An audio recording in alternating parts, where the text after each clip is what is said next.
자, 오늘은 계시록 마지막 교회 7번째 교회입니다. 라오디게아 교회에 관하여 말씀하겠습니다.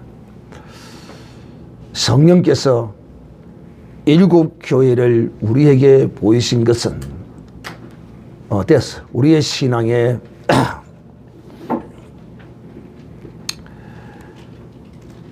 모습들을 7가지의 모습으로 우리에게 조명하여 보여주고 계십니다. 특히 오늘 이 마지막 7교회 라오디게아 교회는 무엇보다도 오늘날 우리의 이 삶의 현실 가운데 가장 잘 조명되어진 말씀이 아니겠느냐 하는 생각을 가집니다. 왜냐하면 이 라오디게아 교회는 부요한 교회입니다. 무엇이? 우리의 육신적으로 보면 이 물질의 부요함이 복될 것 같은데 결코 복되지 않을 수 있다는 것입니다. 물질의 부요함이 복된 사람은 얼마 없습니다. 아주 희귀한 보석과 같이 희귀한 존재로 물질이 많고 복된 사람은 이렇게 나타날 것입니다. 그러나 물질이 없는 곳에서는 더 복된 사람이 많을 수가 있습니다. 물질이 많은 것보다. 오늘날 이 시대에는 참 그 모든 것이 다 풍성하고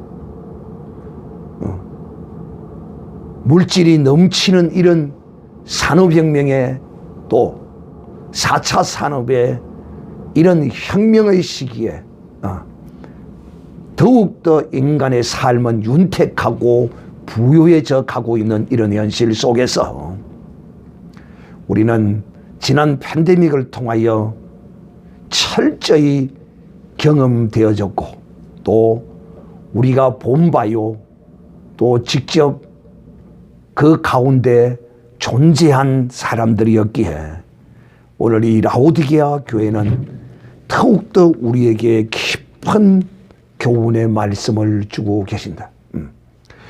오늘날 성도들이 몸만 교회에 왔다 갔다 하지 아니하는지 또 내 삶이 부유하다고 하나님을 찾아 갈급함이 없는 이런 성도들의 어떤 모습을 성령께서 책망하고 계십니다.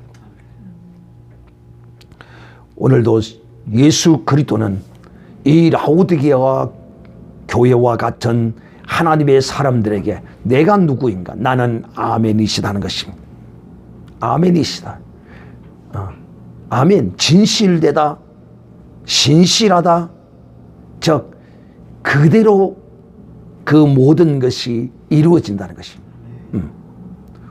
온전한 아멘이시다는 것이다. 우리 주는, 우리 주 예수님은 또 두 번째로 충성되신 분이시다.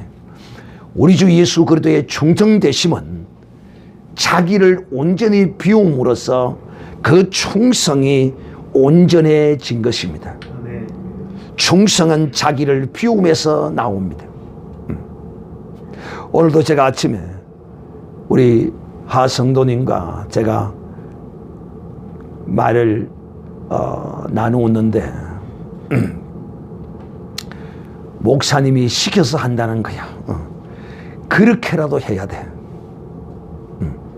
내가 시키는 이유를 온전히 깨닫지 못해도 목사님이 시킬 때는 그 무슨 이유가 있을 것이야. 그러므로 내가 충성되이 순종하고 해야지. 사실 이것이 최고의 충성된 모습이야. 그리고 그런 가운데서 이 유익함이 어디에 있는가를 목사님이 시키는 그 의도와 그 뜻과 그 유익함을 깨달아 알고 한다면 더욱더 복이 되겠죠. 그래서 충성되면 반드시 그에게 유익함이 있다.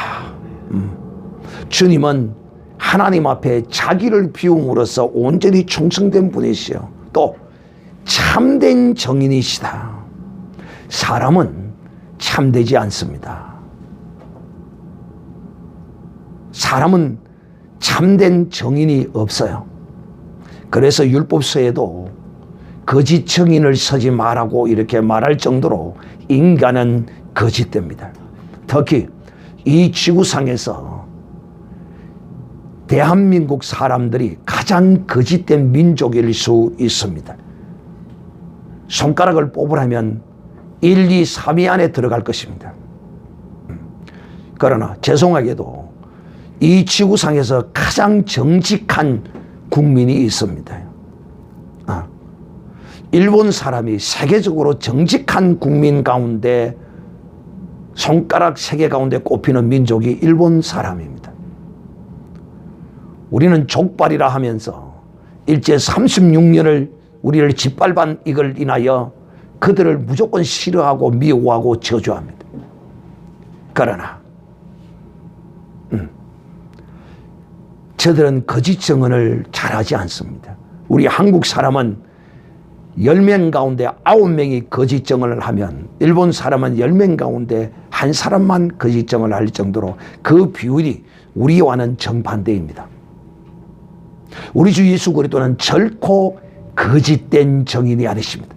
우리의 그 모든 것을 보신 대로 들은 대로 그대로 주님은 우리에게 정인으로 서실 것일 뿐이십니다. 또 우리 주 예수 그리스도는 창조의 근본이시다. 태초에 말씀이 계시니라. 이 말씀이 하나님과 함께 계셨으니 만물이 그로 말미암아 지음받았으되 라고 이 요한복음은 시작합니다. 만물이 그로 말미암아 그로 인하여 지음받았다, 이렇게 선언하고 있습니다. 즉 우리가 아는 예수 그리스도는 창조주시라는 것입니다. 이런 분이 오늘도 네 행위를 안다는 것. 주님은 네 마음을 안다는 것이 아니라 주님은 네 행위를 안다라고 계속 이렇게 우리에게 말씀합니다. 행위를 보시고 아신다. 여러분, 마음 그거 필요 없습니다. 행위가 중요합니다. 행위가. 마음으로 뭐 한다 그거 어떻게 믿어요? 오늘날 많은 사람들이 그런 모습을 많이 보여. 아이고, 이 마음을 내가 칼로 쪼개서 열어서 보여줄 수도 없고, 아이고 내 마음을 몰라준다, 내 마음을 몰라준다. 그럼 왜 그 마음을 몰라줄까요? 뭐가 없기 때문에 몰라줄까요? 뭐가 없어서? 행위가 없으니까 몰라주지. 행위가 있어 보세요. 알아줘라 말아라 할 필요가 없습니다. 저는 설교자로서 인간의 이 패역하고 그릇된 심사를 예리하게 찌릅니다. 제 말씀을 들으면 늘 이 말씀 앞에 내 자신의 모습이 환히 밝게 드러납니다. 이것이 정상입니다. 인간의 그 심사를 살짝 듣고 이렇게 넘어가는 거, 이거 바른 게 아닙니다. 인간의 심사를 밝히 드러내야 합니다. 우리 주님은 우리의 행위를 안다는 것입니다. 오늘 이 라오디게아 교회에 있는 성도들의 행위를 안다는 것입니다.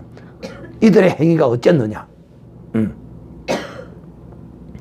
첫째, 차지도 아니하고 더웁지도 아니하다라는 것이 참, 여러분, 이 차지도 않고 더웁지도 않다고 하려면 이 주님이 요한계시록의 7교회를 하신 모든 말씀의 그 비유들은 그 시대의 문화적 배경을 철저히 담고 저들로 하여금 가장 알아듣기 쉽게 이렇게 말씀하십니다.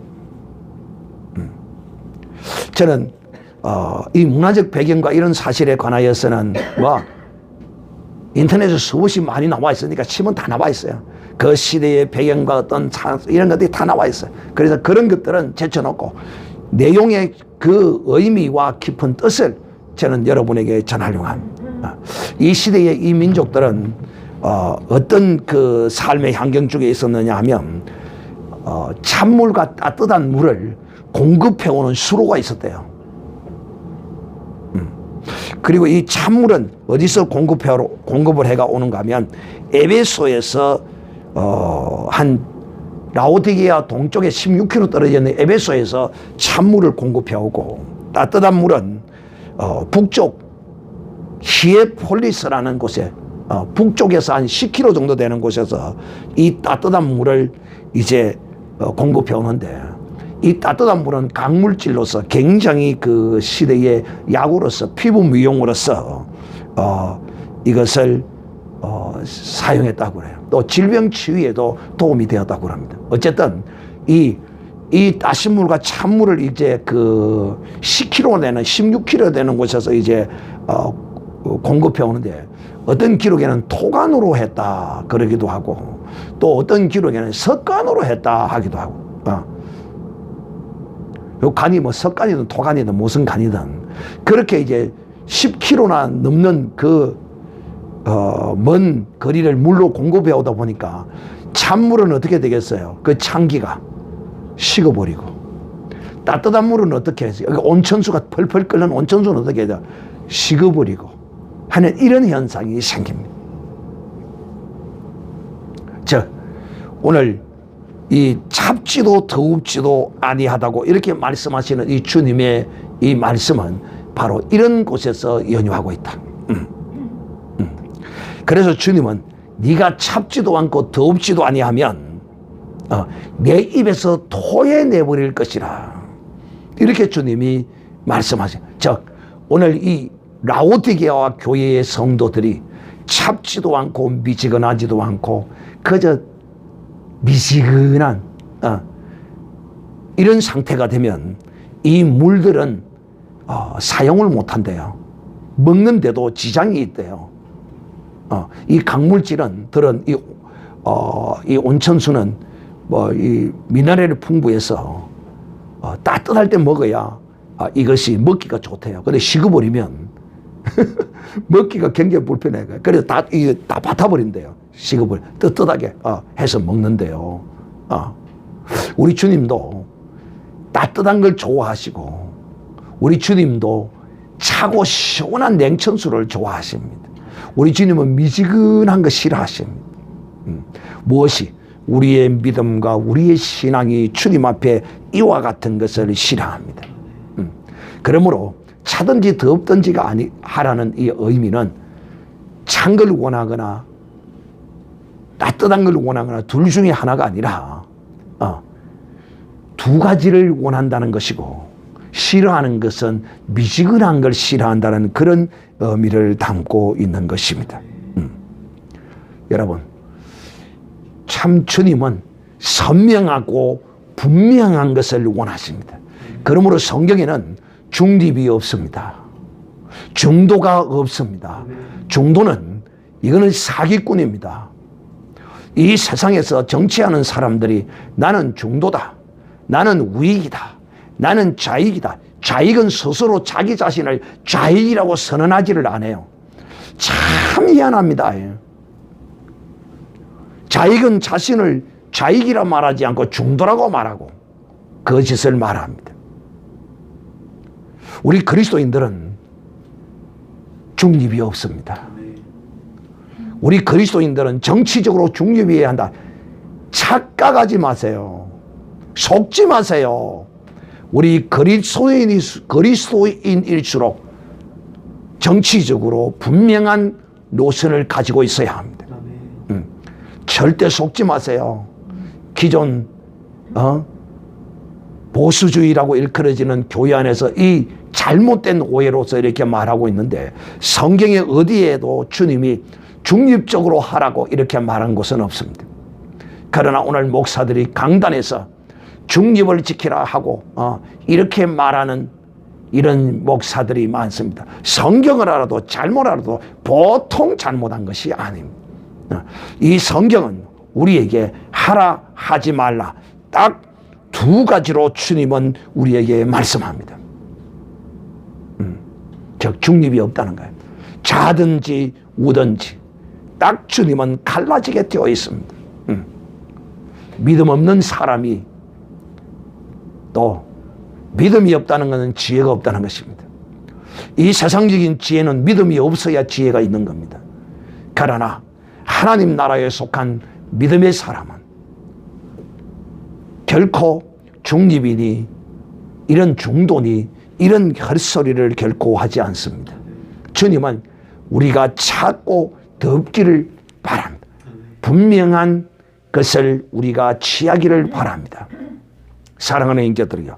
그러므로 주님은 이들의 이 잘못된 신앙을 이렇게 말합니다. 내가 말하기를 너희가 스스로 말하기를 나는 부자라 부족함이 없다. 이야,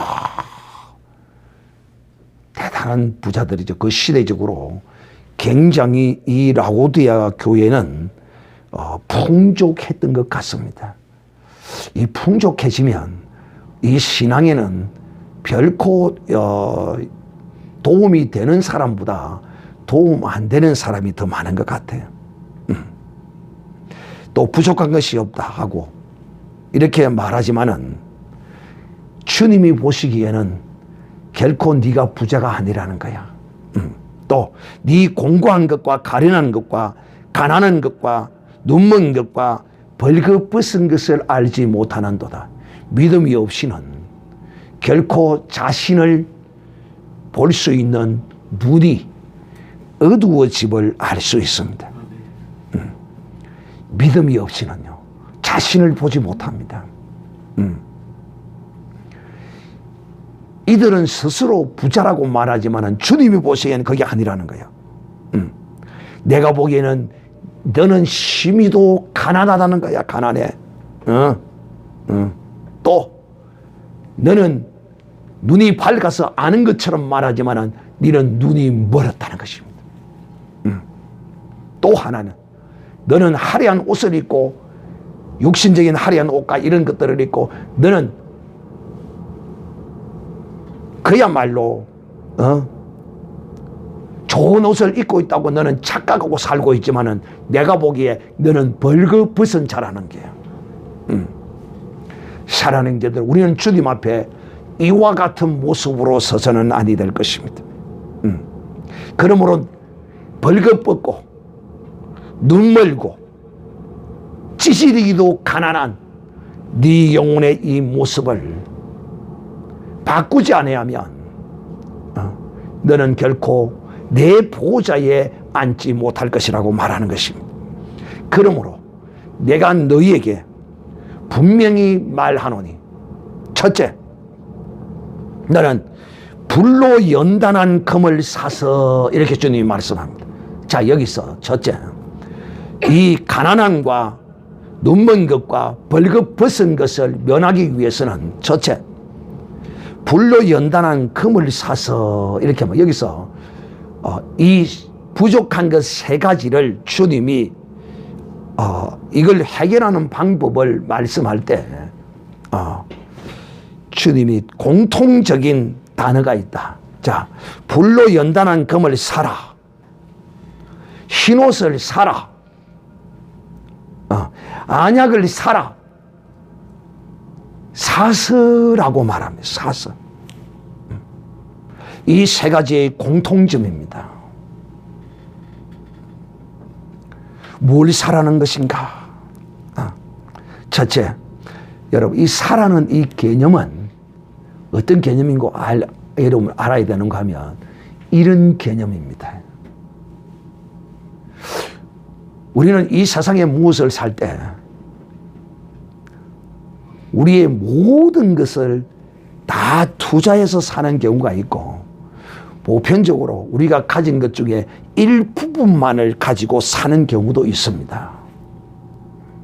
그런데요, 여러분 분명히 오늘 아셔야 됩니다. 하나님의 나라에 속한 하나님의 백성은 거룩한 주님의 명령의 말씀을 따라서 사야 하는 것들은 모두가 다 일정 부분 적당히 이렇게 사는 것이 아닙니다. 이 산다는 개념은 올인의 개념입니다. 주님이 우리에게 사라고 말하는 것은 내 모든 것으로 그것을 사야 하는 것입니다. 이 산다는 것은 올인의 개념입니다. 그걸 분명히 여러분 아셔야 합니다. 저는 오늘도 이 요한계시록을 일반적인 보편적인 설교자들의 설교를 여러분에게 말씀하지 않습니다. 그것은 인터넷으로 찾아보면 많이 나와요. 거기 없는 것을 오늘 여러분에게 말씀하고자 합니다. 바로 그것이 뭐냐면 이 세 가지 중에 공통된 사실이 이 사라는 것입니다. 올인해서 사야 하는 것이지 적당하게 해서 사는 게 아닙니다. 이게 하나님 나라에 속한 사람의 사는 개념이에요. 여러분, 주님이 왜 이처럼 우리에게 이 사라는 개념을 올인의 개념으로 말씀하시느냐? 그 이유가 있어요. 주님이 우리를 위하여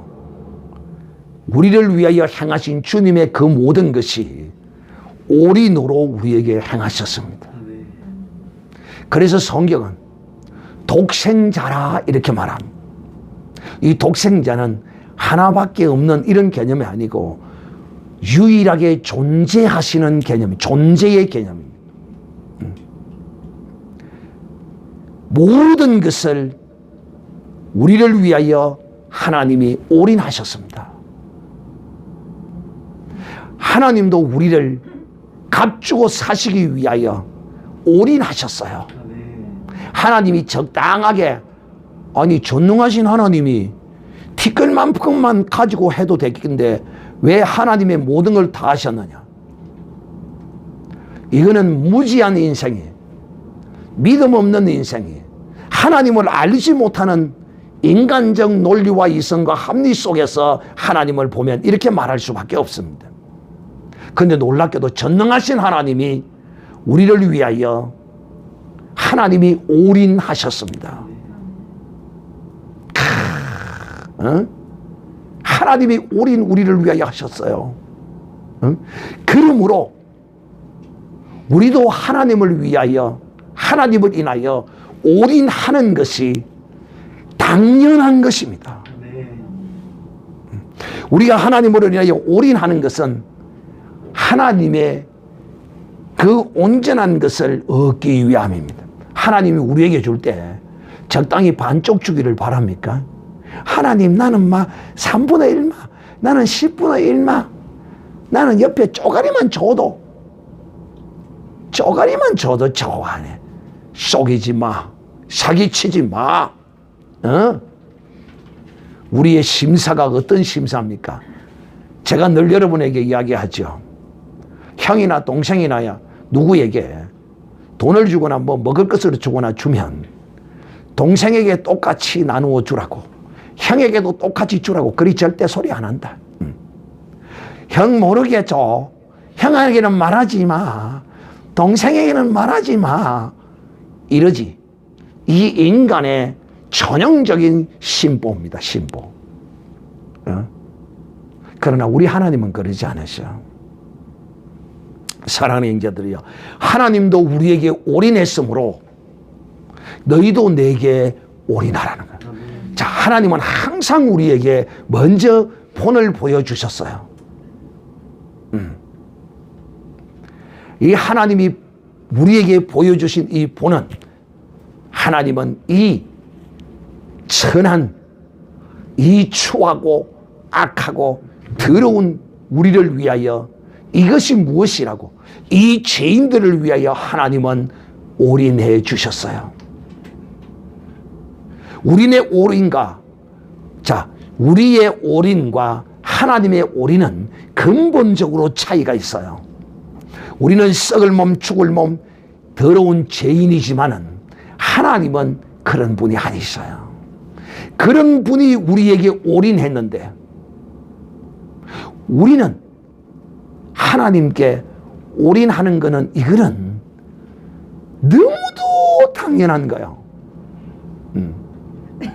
그런데 하나님을 향하여 우리에게 주신 이 구원이 하나님의 올인을 위하여 얻은 것인데 우리는 하나님을 위하여 올인하지 않는 거야. 첫째, 불로 연단한 금을 사라는 것입니다. 이 금을 사는 것도 올인의 개념. 이 금은 도대체 무언가?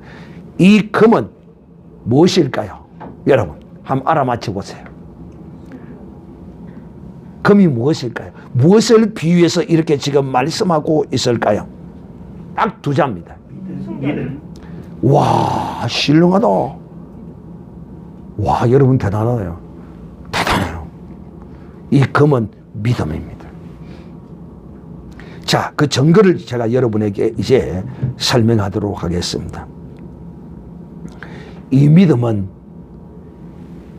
연단과 시련과 고난을 통하여 얻어지는 것입니다.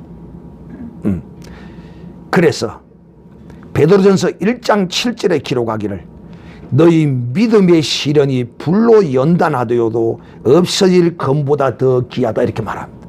자, 그럼 우연히 목사님 한 군데 우연히 찾아가지고 그렇게 뭐 큰 소리 치서 하십니까? 아니요, 또 있습니다. 또 있습니다. 우리가 너무도 잘 아는 것처럼 이 시련과 고난의 연단의 대명사인 한 사람이 있죠. 욥이죠. 욥이 뭐라고 말합니까? 그가 나를 단련한 후에는 내가 정금같이 나오리라. 우리의 믿음이 연단되어서 정금과 같이 나와야 된다. 즉 이 말이 무슨 말이냐면 사랑하는 형제들이요, 한 사례를 위해 성경에 나오는 한 사례를 예를 들겠습니다. 어떤 믿음이 정금 같은 믿음입니까?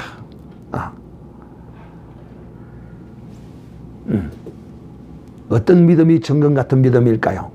성경에 그런 예들이 많이 나와 있는데 가장 대표적인 예가 바로 이것입니다. 다니엘과 다니엘의 세 친구입니다. 이런 믿음이 정금 같은 믿음입니다.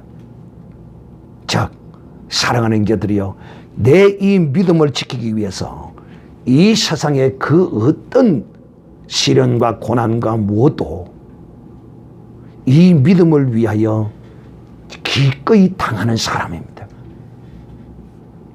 이것이 바로 불로 연단한 금을 사는 것입니다. 다니엘의 세 친구가 올인했습니다. 우리의 올인의 그 소재는 무엇입니까? 목숨입니다.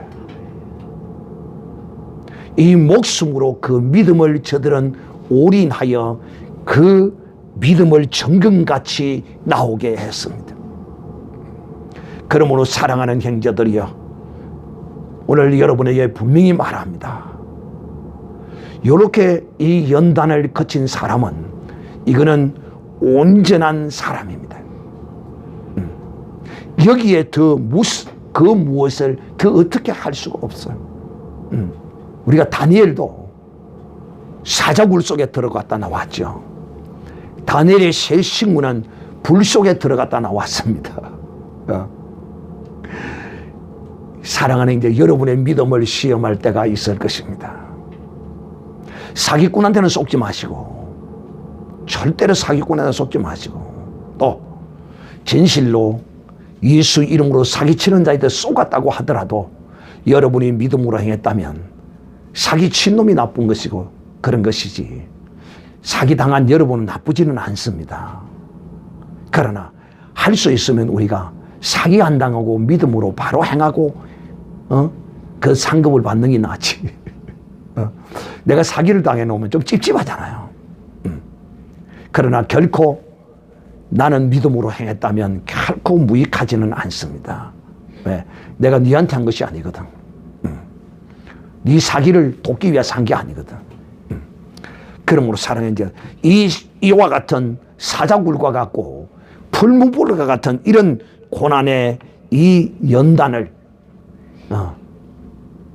통과해 나온 사람은 첫째, 재물이 아무리 많아도 그 재물로 인하여 교만해지고 그 재물로 인하여 자기가 부자라고 착각하지 않습니다.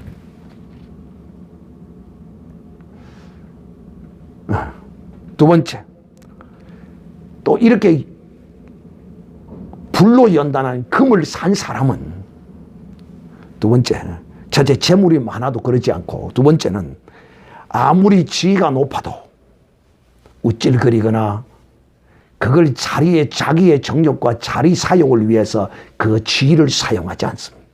세 번째, 이 연단한 금을 산 이런 믿음을 가진 사람은 세 번째, 사업이 망해도 눈 하나 깜짝하지 않습니다. 바로 하박국을 먹은 사람입니다. 하박국을 먹은 사람. 여러분 밥 먹을 때 꼭 하박국을 끓여서 하박국과 함께 드시기를 바랍니다. 뭐 아시는 건 모르겠다. 외양간에 양이 없어도 포도원에 소출이 없어도 나는 여호와로 즐거워하리. 나는 여호와로 즐거워하리. 이 하박국을 먹은 사람의 전형적인 삶의 모습입니다. 그러니까 나는 어떤 목사님이 참 내 마음을 좀 거시기 하더라고. 왜 거시기 했느냐. 그 부인이 가스레인지가 폭발을 해가지고 사망을 했어요. 그래서 요리하다가 가스레인지 앞에서 폭발이 가스레인지가 돼서 사망을 함으로써 그 아내는 죽고 그 방패막이가 되어서 옆에 있는 뭐 아이들은 조금 다치고 뭐 그 정도 수준으로 이제 끝이 났는데 그 목사님이 하시는 말씀이 이런 말씀이에요. 하나님, 왜 하필이면 나입니까? 나는 그 말을 들을 때 너무 가슴이 아프더라고. 거기 신문 지상에까지 다 나와서 내가 신문을 보고 알게 되었어요.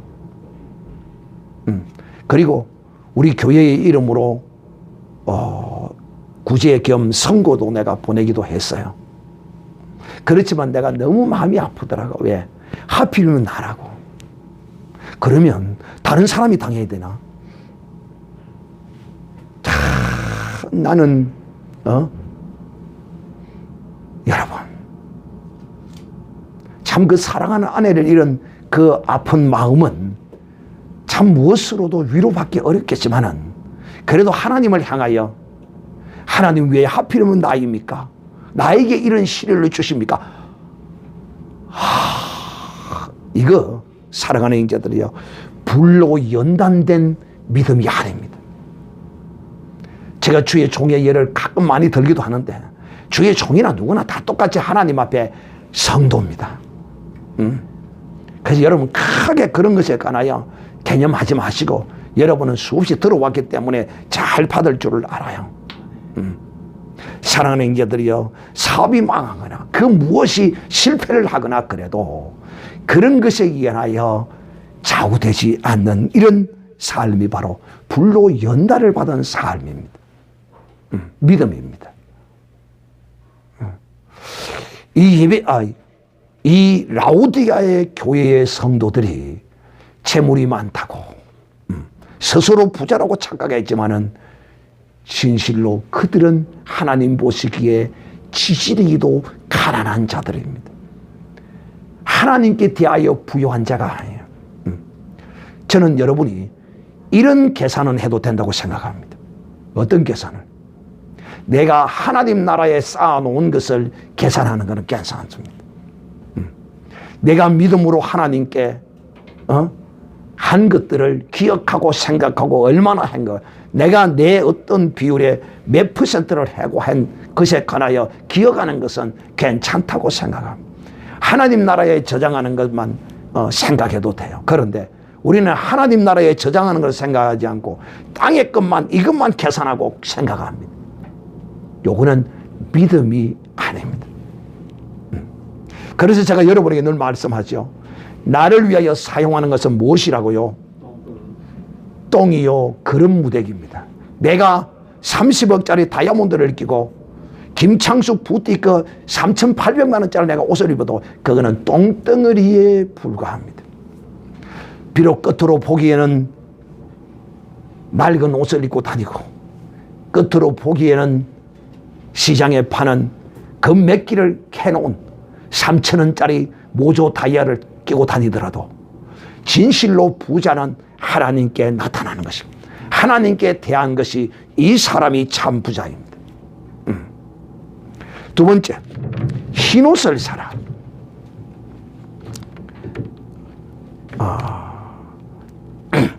흰옷을 사라. 흰옷. 자, 여러분, 먼저 제가 이 세 가지를 사라 했는데 이 사라는 올인의 개념이라는 것에 관하여 제가 빠진 부분이 있어서 하나를 또 말씀하겠습니다.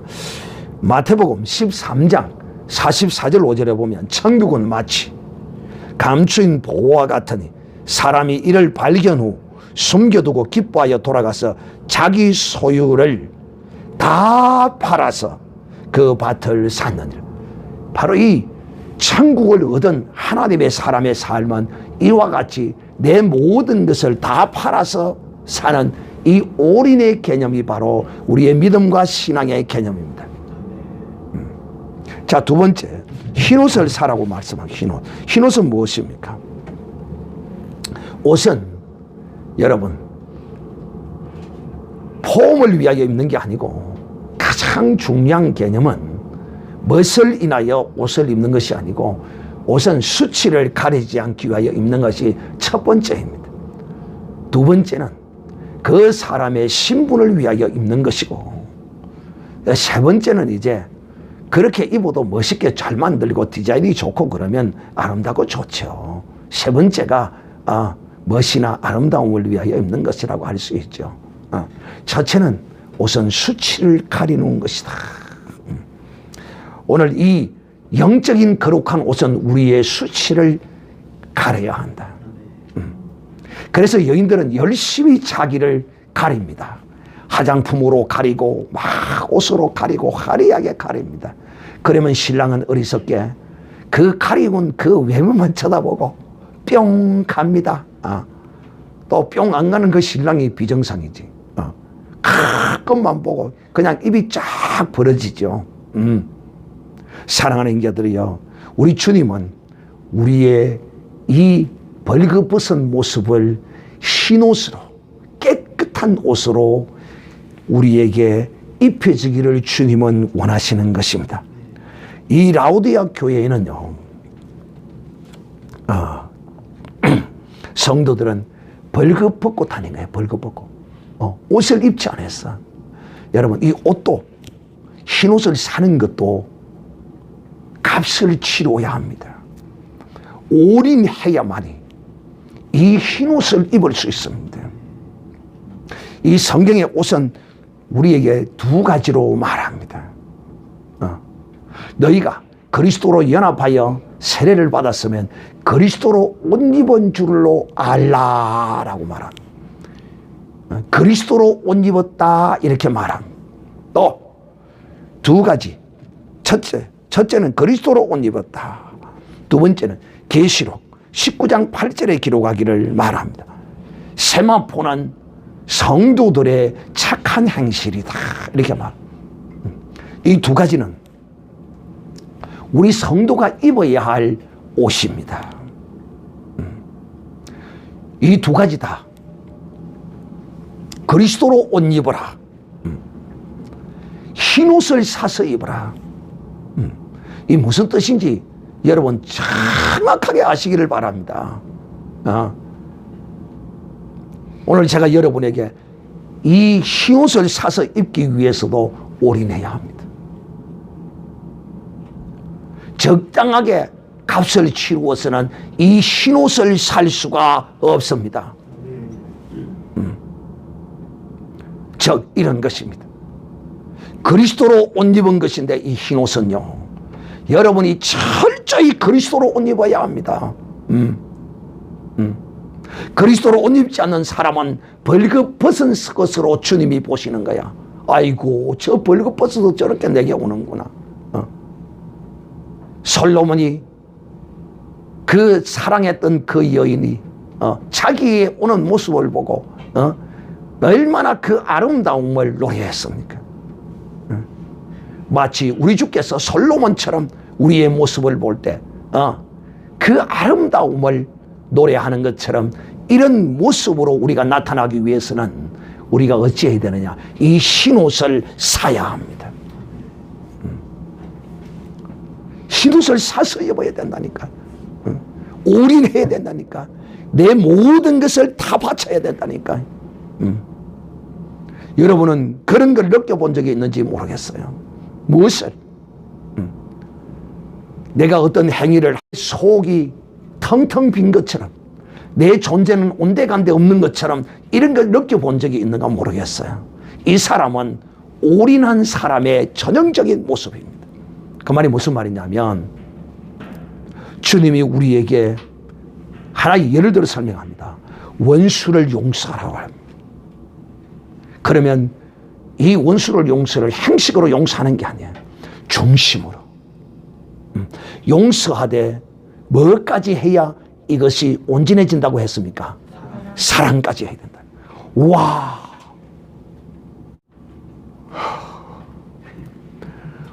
원수를 용서하는 것뿐만 아니라 사랑까지 하라는 이것이 바로 흰옷을 사서 입는 것입니다.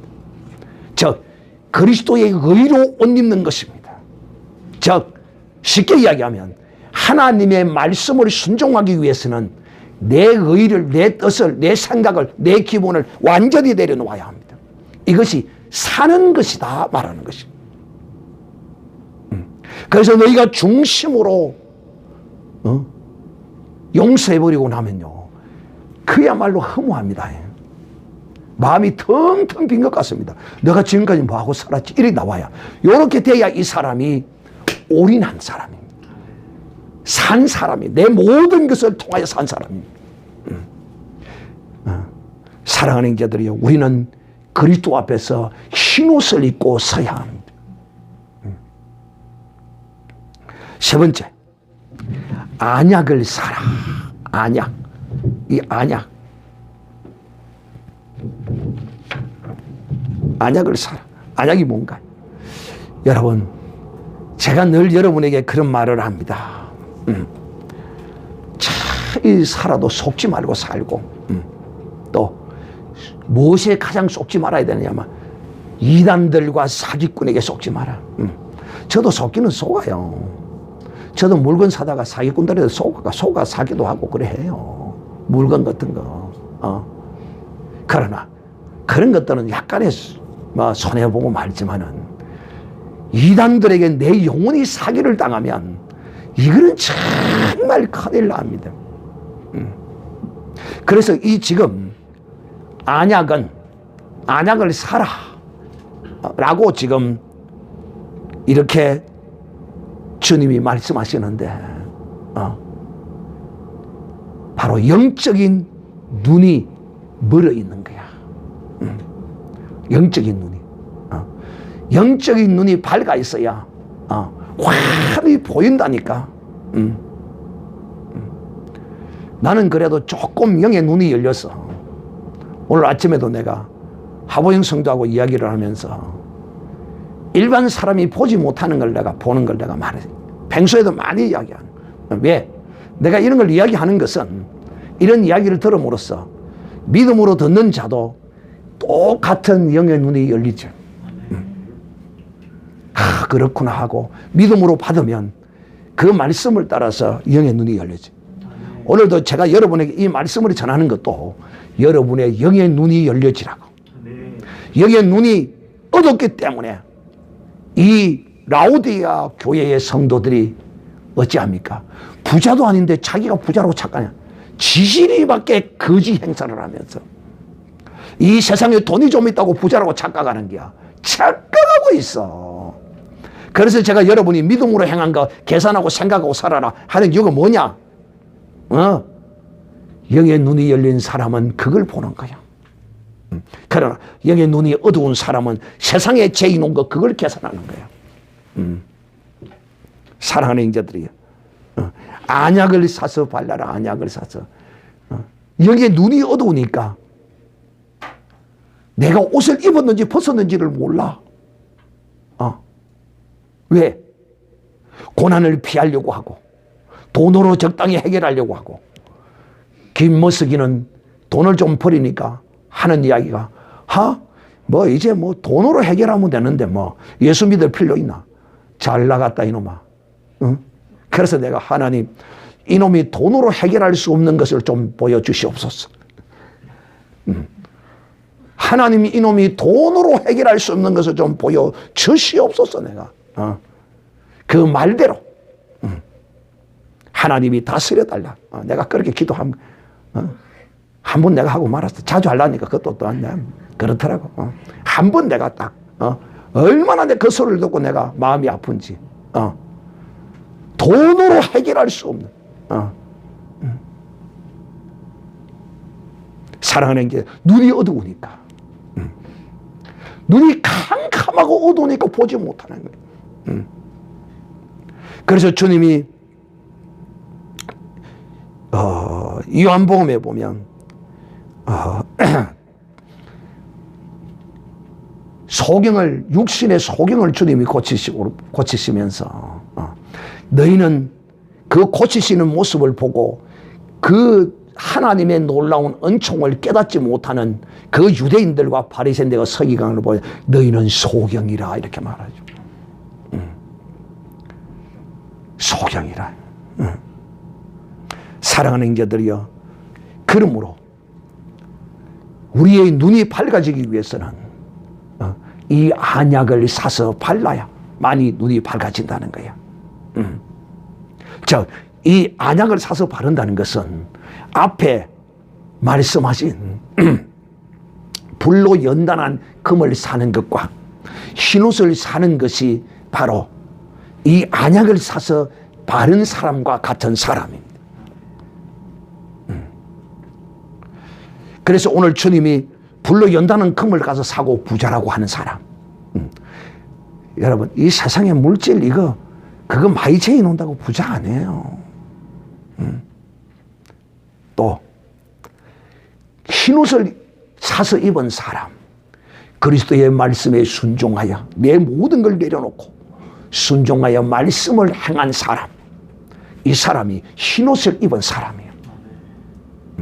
내가 단적인 한 예로 원수를 용서한 것을 여러분이 설명했지만은 오늘날 주님이 이와 같이 너희가 불로 연단한 금을 사고 흰옷을 사서 입고 안약을 사서 눈에 바르면 이리 하면 주님이 이렇게 말씀합니다.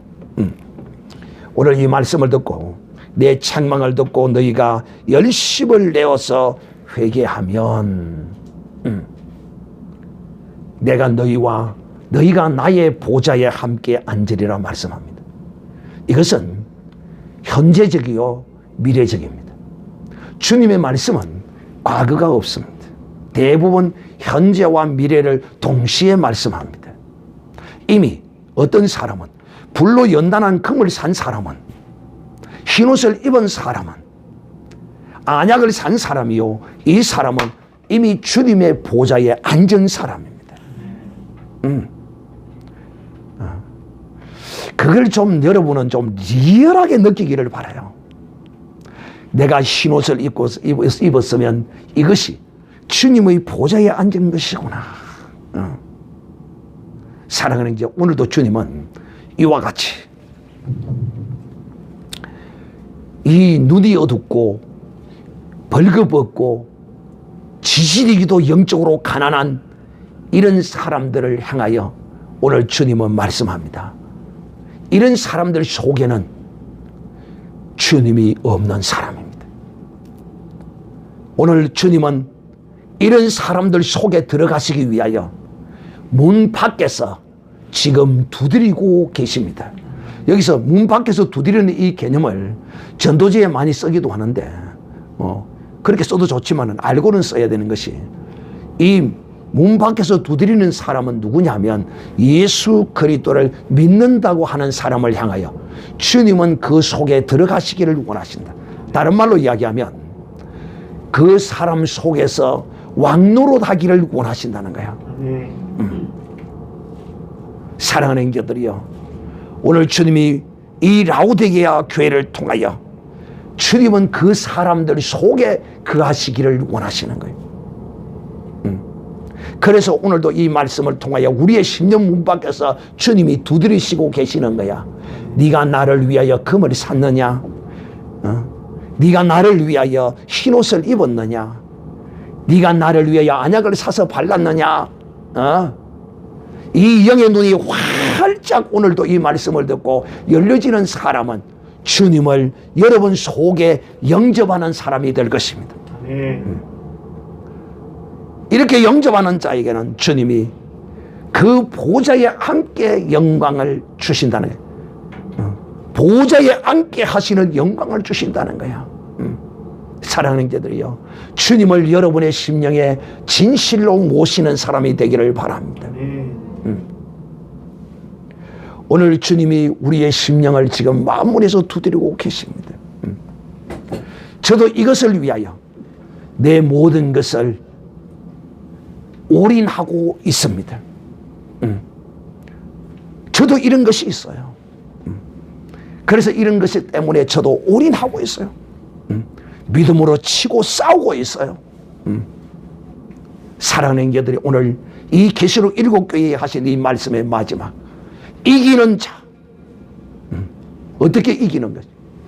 사는 자가, 올인하는 자가 이기는 것입니다.